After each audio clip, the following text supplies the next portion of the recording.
buvo internatas? Taip.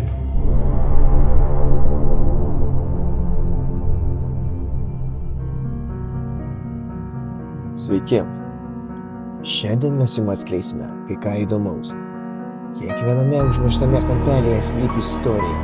Leidžiamės į vietas, kur laikas sustojęs, kad atskleisime, ką istorija paliko užmarštyje. Matome griuvėsius ir stebimės, kokie gyvenimai kadaise gyveno šiose patalpose. Ar tai buvo juokas, ginčai, ar tiesiog ramios apmąstymo akimirkos. Visa tai dabar nutildyta laiko tėkmės. Tad nieko nelaukdami žengėme į pirmąjį objektą.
Ši vieta atskleidė mums dalelę praeities, tačiau mūsų kelionė tuo dar nesibaigia.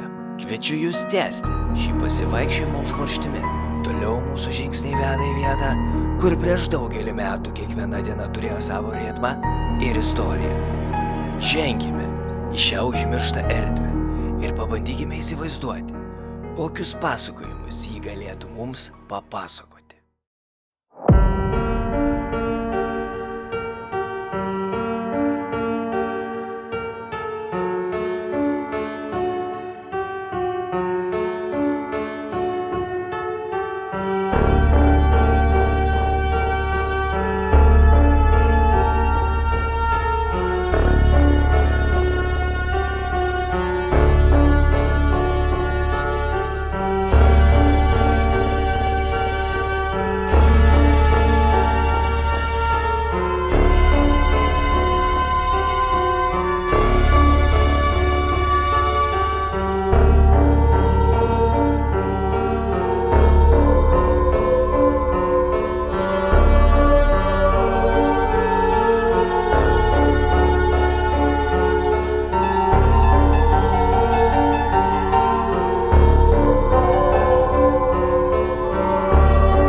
Kai kurios istorijos neišnyksta.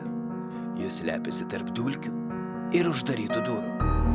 Bet kai mes ten žengiame, jos mums atsiveria. Dabar ir jūs išgirdote jas. Ir kai paliksite šią vietą, jos dar ilgai skambės jūsų galvoje.